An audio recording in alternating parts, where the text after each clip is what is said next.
Hello दोस्तों, तो आज की क्लास में आपको मिलेगा चैप्टर बिलियन। जो हम लोग क्लास 12 की जो केमिस्ट्री पढ़ रहे थे, रासायनिक विज्ञान, उसमें हम लोग क्या पढ़ रहे थे? चैप्टर बिलियन पढ़ रहे थे। कौन सा चैप्टर? बिलियन पढ़ रहे थे। और इसमें हमने कुछ टॉपिक कंप्लीट कर लिया था, जैसे कि हमारे ये आदर्श बिलियन और अनादर्श बिलियन। यहाँ तक जो है पिछले लेक्चर में आपको यहाँ तक हमने कंप्लीट किया था। इसके बाद अगला जो टॉपिक है हमारा टॉपिक है परासरण दाब है। विसरण हो गया, परासरण दाब हो गया, अणुसंख गुणधर्म हो गया। ये सारे टॉपिक आज पढ़ाए जाएंगे। चलिए तो चलते हैं अपने क्लास की ओर। और यहाँ पे हमें है परासरण। परासरण क्या होता है? हमने इसको डेफिनेशन इसकी लिख दिया है कि परासरण क्या होता है। देखिए परासरण क्या होता है? विलायक के अणुओं का अर्धपारगम झिल्ली में होकर शुद्ध विलायक से विलयन की ओर प्रवाहित होना परासरण कहलाता है। देखिए जैसे हमारे पास कोई विलायक है, चलो हमने क्या किया, इसमें ये विलायक भर दिया। ठीक है, हमने क्या किया, इसमें हमने विलायक भर दिया। क्या है ये? विलायक है।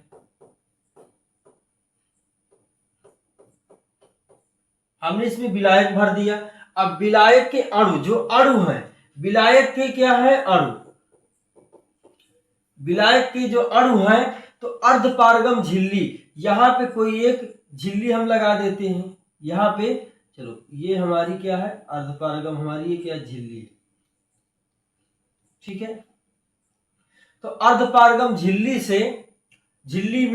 अर्धपारगम झिल्ली में होकर शुद्ध विलायक से विलयन की ओर प्रवाहित होना, जिससे हमारे ये अर्धपारगम झिल्ली से, ठीक है, अर्धपारगम झिल्ली से क्या है, ये इधर की ओर क्या करेंगे, ये कोई इधर विलयन रख दो। ठीक है, ये कोई क्या है? विलयन है, विलयन। तो ये जो हमारा काम कर रही क्या? अर्धपारगम झिल्ली, अर्धपारगम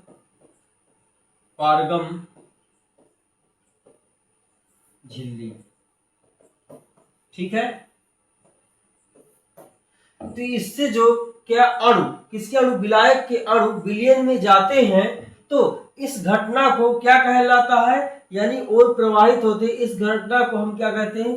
परासरण कहते हैं। समझ में आ गया कि विलायक के अणु अर्धपारगम झिल्ली से होकर जाना, कहां पर जाना? विलयन में जाना। ये घटना क्या कहलाती है? परासरण कहलाती है। तो आप इस प्रकार से इसको नोट कर सकते हैं। समझने के लिए चित्र भी बना लेंगे। चलिए अगला टॉपिक है हमारा विसरण। विसरण क्या होता है? विसरण क्या होता है? देखो विसरण हमारे पास जो है विलायक और विलेय की अणुओं की एक दूसरे के विपरीत दिशाओं में यह जब गति करते हैं तो विसरण कहलाता है। भाई जैसे हमारे पास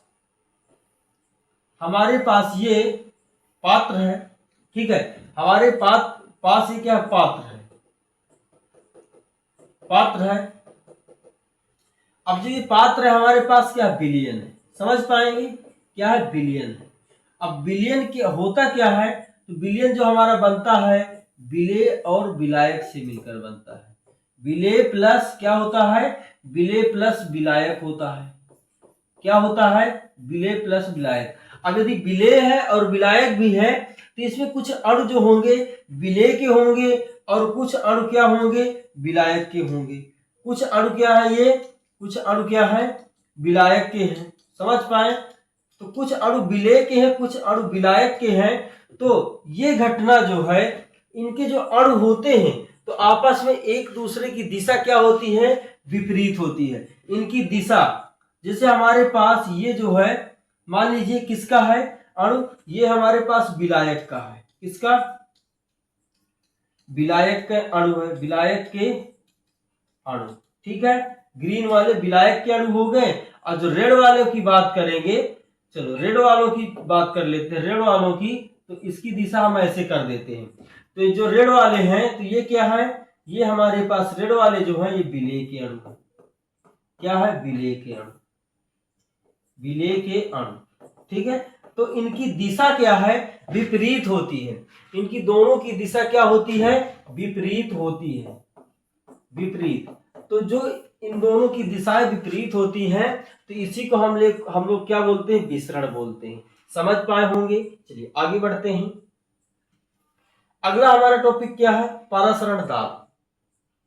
परासरण दाब क्या होता है, अर्धपारगम झिल्ली, जो अर्धपारगम झिल्ली अभी बताए ना, अर्धपारगम झिल्ली द्वारा विलायक से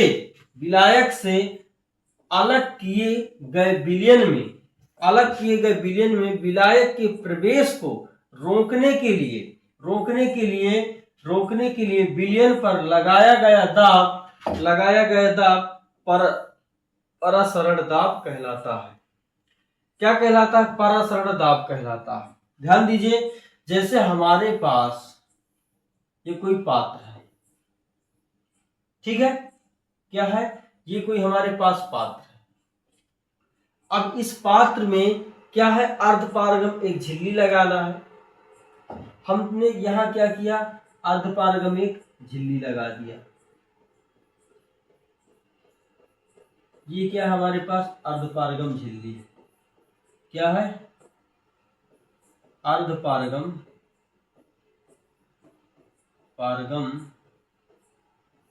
झिल्ली है।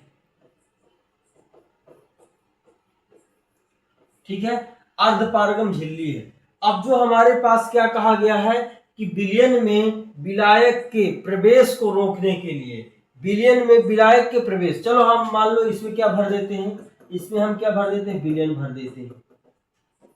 इसमें हम क्या भरेंगे, विलयन। ठीक है, इसमें हमने विलयन भर दिया। अब यहां से जो हमारा ये यहां से विलायक आ रहा है, क्या आ रहा है, विलायक। ठीक है, तो ये जो विलायक आ रहा है, तो इसके लिए जो हमने झिल्ली लगा के रखा है कि विलायक के अणु विलयन में ना मिलने पाए या इनका प्रवेश रोकने के लिए जो हम झिल्ली लगाते हैं, तो इस पर जो दाब पड़ता है, झिल्ली लगाए हैं तो यहाँ पर क्या पड़ेगा, यहाँ पर दाब पड़ेगा। क्या पड़ेगा भाई, इधर से दिया रहा तो इधर क्या पड़ेगा, दाब पड़ेगा। तो इसे हम लोग क्या बोलेंगे, परासरण दाब कहेंगे। जैसे परासरण वाली घटना होती है तो उसमें जो भी दाब लगता है उसी को परासरण दाब बोला जाता है। तो आशा करते हैं कि समझ पाए होंगे। चलिए आगे बढ़ते हैं। चलिए आगे देखिए, अगला जो टॉपिक आएगा हमारा, अणुसंघ गुणधर्म। क्या है, अणुसंघ गुणधर्म। अणुसंघ गुणधर्म क्या होता है, किसी भी विलयन के वह गुणधर्म, कोई भी विलयन है उसका जो गुणधर्म होता है, जो विलयन के निश्चित आयतन में विलय के अणुओं की संख्या पर आधारित होते हैं। जो विलयन का गुणधर्म होता है, तो इसकी जो निश्चित विलयन का गुणधर्म होता है, तो इसके आयतन में जो भी विलयन के अणु उपस्थित है या उनकी संख्या है, उन्हीं पर आधारित होता है। विलयन के अणुसंघ गुणधर्म कहलाते हैं। जो भी विलयन के अणु होते हैं उन्हीं को हम क्या बोलते हैं, अणुसंघ गुणधर्म बोलते हैं। अणुसंघ गुणधर्म अणुओं या मोलों की संख्या के समानुपाती होता है। अणुसंघ गुणधर्म जो होता है तो अणुओं या मोलों की संख्या के समानुपाती होता है। ठीक है, इतना बात समझ पाए। जैसे हम यदि एग्जाम्पल की बात करेंगे तो देखिए, एग्जाम्पल की यदि बात करें तो हम लोग क्या करते हैं, यहां से देखिए एक पात्र बना लेते हैं। एक ये हमारे पास ये क्या है, एक पात्र। ठीक है, इस पात्र में हम लोग क्या करेंगे, इस पात्र में हम लोग क्या बोलते हैं, इसका आयतन। क्या है, आयतन। भाई आयतन क्या है, देखो जैसे कोई पात्र हम लेंगे तो इसका कुछ ना कुछ आयतन होगा। तो इसमें जो भी क्या है, जो भी विलेय पदार्थ है, क्या है, जो भी विलेय पदार्थ, विलेय। ठीक है, तो विलेय के अणुओं की संख्या,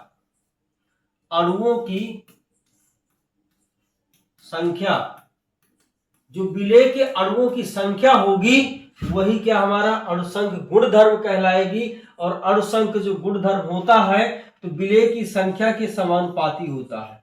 जो अणुसंख गुणधर्म होता है, गुणधर्म, अणुसंख गुणधर्म तो किसके समानुपाती होता है? अणुओं की संख्या n के समानुपाती होता है। इतनी बात समझ पाए होंगे तो नोट करिए और आगे बढ़ते हैं। चलिए अगला जो टॉपिक है हमारा, चलिए आज की क्लास हम यहीं खत्म करते हैं। नेक्स्ट टॉपिक में आपको मिलेगा क्वथनांक में उन्नयन और मोलल उन्नयन स्थिरांक, ग्राम अणुक उन्नयन और ग्राम अणुक अवनमन स्थिरांक। ये सब आपको हिमांक में अवनमन, वाट ऑफ गुणांक, ये सभी टॉपिक आपको पढ़ने के लिए मिलेंगे। तो यदि दोस्तों वीडियो आपको अच्छी लगी हो तो लाइक करिए, दोस्तों के साथ शेयर भी करेंगे। और यदि प्रत्येक वीडियो हमारी चाहिए तो चैनल को सब्सक्राइब कर लेंगे कि जब जैसे ही पहला वीडियो पड़े तो सबसे पहले आपके पास आ जाए। जय हिंद दोस्तों।